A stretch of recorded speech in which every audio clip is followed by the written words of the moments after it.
그런데 이때 박진제까지 전부 제거를 했는데 작은 소동 하나가 일어납니다. 박진제를 제거한 게 1207년인데 1209년에 청교역이라는 역이 있어요. 이 청교역은 개경과 판문점 사이에 있었던 역입니다. 이 역에서 일을 하는 영리, 역의 향리라는 뜻이에요. 영리 세 사람이 최충원 부자를 죽일 것을 모의하고 거짓 공문을 만들어 여러 사찰의 스님들을 불러 모았다. 군대를 동원할 수 없으니까 스님들을 불러 모았다는 거예요. 이 공문이 우리가 최충원 부자를 죽일 테니 군대를 보내라 뭐 이런 얘기겠죠. 이게 이제 각 절마다 쫙 갔는데 개경에 있던 귀법사 승려들이 이걸 보고 이거 뭐야 해가지고 최충원에게 고발을 했고 최충원이 즉시 교정별감을 설치한 뒤에 도성문을 닫아 걸고 대대적으로 그 무리들을 색출했다라는 얘기가 있습니다. 중요한 건 청교역의 영리들이 최충원 부자를 죽이려고 했다고 한 사실이 얼마나 허망한 것이었나, 이게 아니고 이걸 진압하겠다고 교정별감이라는 걸 설치했다는 거예요. 교정별감이라고 할 때 별감은 뭐냐면 관직 이름입니다. 이 관직이 사용되는 관청은 도감이에요. 무슨 도감에 무슨 별감의 자리가 만들어지는 겁니다. 도감이라고 하는 것은 뭐 한 20, 30년 전 같으면 무슨 위원회, 올림픽 조직위원회, 올림픽을 준비하기 위해서 올림픽 조직위원회라는 거 만들잖아요. 그러면 올림픽이 끝나면 이 조직위원회는 어떻게 해요? 해산하는 거죠. 그러니까 새로운 관청이 필요해서 만드는데 새로 관리를 더 선발하는 게 아니라 위원회를 만들어 놓고 기존 관리들을 그쪽으로 차출해서 그 일을 보게 하고 일이 끝나면 해산하는 이런 조직을 우리는 전에는 위원회라고 했고 요새는 TF라고 합니다. 그것의 고려시대 이름이 도감이에요. 위원장을 별감이라고 합니다. 그러니까 교정 별감을 설치한 뒤 이건 기록이 잘못된 것 같고 교정 도감을 설치하고 최충원이 교정 별감이 되었다. 이것이 정확한 표현일 겁니다. 해서 이 반란을 진압하기 위해서 만들어진 교정 도감과 교정 별감이라고 하는 관청 관직이 그 이후에 없어지지 않고 그대로 남았다는 거. 이게 중요해요. 그 뒤로 최충원이 어떤 정책을 결정하거나 자기가 하고 싶은 일을 실행하거나 하려고 했을 때 교정 도감을 통했다라고 하는 거죠. 최충원이 권력을 자기 마음대로 휘두르면서 하고자 하는 바가 있으면 반드시 도감에서 나오도록 했다. 이때부터 최충원이 중서문화성, 상서성, 육부 같은 기존의 정치 기구를 이용했던 데에서 한 걸음 벗어나서 중요한 정책 결정을 교정도감을 통해서 하는 이런 새로운 단계로 진입하게 되는 거예요. 최우가 권력을 세습한 다음에도 그렇게 했다. 그런데 지금 최충원이 교정별감이 되었다든지 최우가 교정별감이 되었다는 기록은 나오지 않습니다. 최우 아들 최항도 교정별감이 되었다는 기록이 안 나오는데 그 다음부터 나와요. 최항의 아들 최의가 교정별감이 되었다. 최항이 죽은 다음에 김준이 교정별감이 되었다. 김준을 제거한 다음에 이면이 교정도감으로 삼았다. 이거는 교정별감으로 가야 될 것 같고 이면이 죽은 다음에 임유무를 교정별감으로 삼았다. 이래서 교정도감이라는 관청이 계속 유지되고 교정별감이라는 관직도 계속 유지가 되면서 무신 집권자의 당연직으로 사용된 것이 아닌가라고 지금 추정을 하고 있습니다. 그래서 이 교정도감이 무신 정권의 정책 결정기구였다라고 보게 되는 것이고, 그렇다면 일본과 비교했을 때 일본 막부와 교정도감이 같은 것이 아닌가라고 보게 된다는 거죠. 하지만 그렇게 보기에는 교정도감이나 교정별감에 대한 기록이 너무 적어서 이 정도까지만 추론할 수가 있습니다. 자, 어쨌거나 이때 교정도감이라고 하는 게 설치가 돼요. 자, 이래서 최충원은 이제 자기에게 도전할 수 없는 정말 고려의 제1인자가 되죠. 이런 상황에서 민심은 어땠을까요? 네, 흉흉합니다. 뭔가 안정이 안 되는 거예요. 사람들이 다 불만은 있는데 불만을 표출할 수 없게 될 때 사람들에게 그게 쌓이는 거죠. 고려에서도 그런 일이 있었어요. 뉴스 하나가 있습니다. 최충원이 자기 집을 새로 지어요. 남의 집 100여 채를 부숩니다. 나 여기 집 질 거야 해가지고 기존에 있던 집 100여 채를 부숴요. 이 정도면은 재개발급이 되는 거죠. 집 한 채 짓겠다고 100채를 부숴요.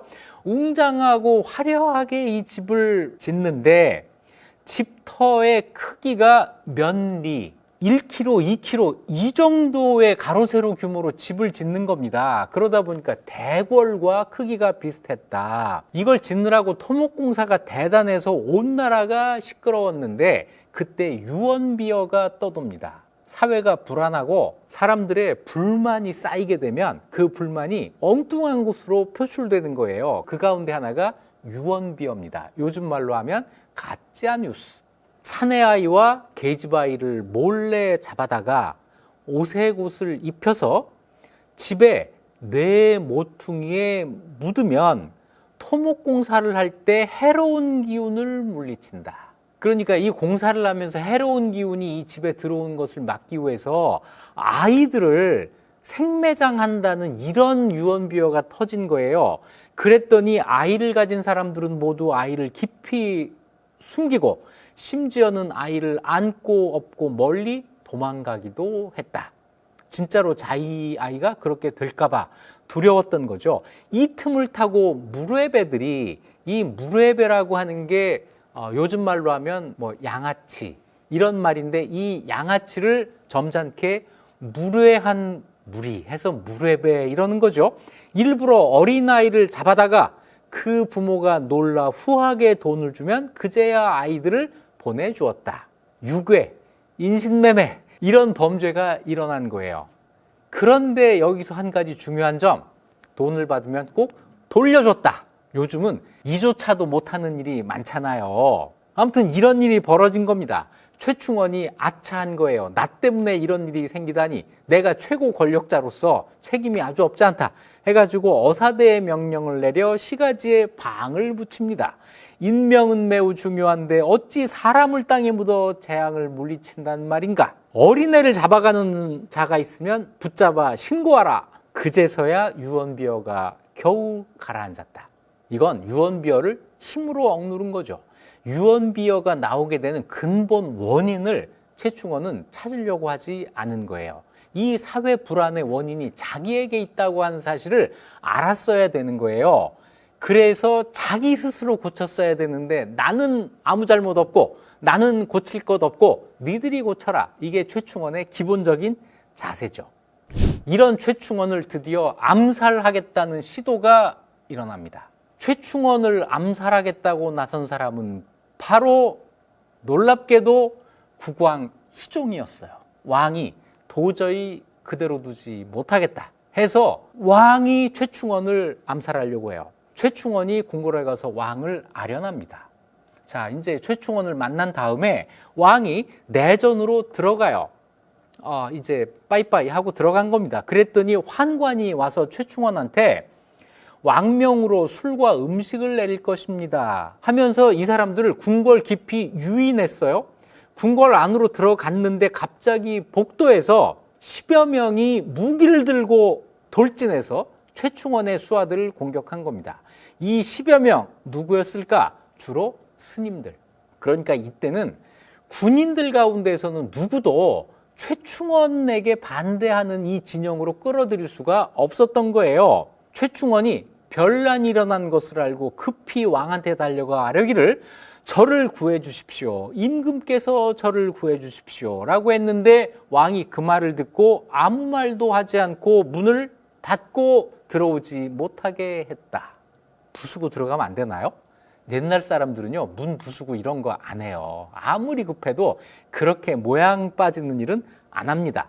최충원이 어쩔 도리가 없어서 지주사방의 문창지 사이에 숨었다. 이 지주사방이 뭐냐면 승선들이 머무는 곳. 이 승선은 국왕 근처에서 왕명을 받아 적어야 되기 때문에 그 근처에 거처할 곳이 있단 말이에요. 이 방에 들어가서 문창지 사이에 숨었어요. 어떤 스님이 수색을 왔는데 3번이나 수색을 했는데 찾지를 못했다. 이때 발각됐으면 최충원의 권력이 여기에서 끝나는 거죠. 그런데 숨는 데 성공한 겁니다. 이러고 있는데 김약진이라고 하는, 이 김약진 또 누구냐면 최충원을 도와서 이이민 제거하고 최충수 제거할 때 동원됐던 사람인데, 이 사람과 최후의 장인, 그러니까 최충원 아들의 장인이니까 최충원의 사돈이죠, 정숙첨이라는 사람이 그때 마침 중방에 있다가, 이 중방은 뭐냐면 고려의 상장군, 대장군들이 모여서 회의를 하는 곳인데 마침 이 사람들이 거기에 있었던 거예요. 이 소식을 듣고 즉시 궁궐로 뛰어들어가서 최충원을 데리고 나와요. 자, 그 안에 들어갔던, 최충원과 같이 들어갔던 최충원의 수하들이 이 승려들과 격투를 벌이는데, 그 바깥에는 최충원의 도방이 이제 쭉 소식을 듣고 와서 궁궐 밖에 모여 있었어요. 그런데 이 안에서 일어난 일을 중계를 못하니까,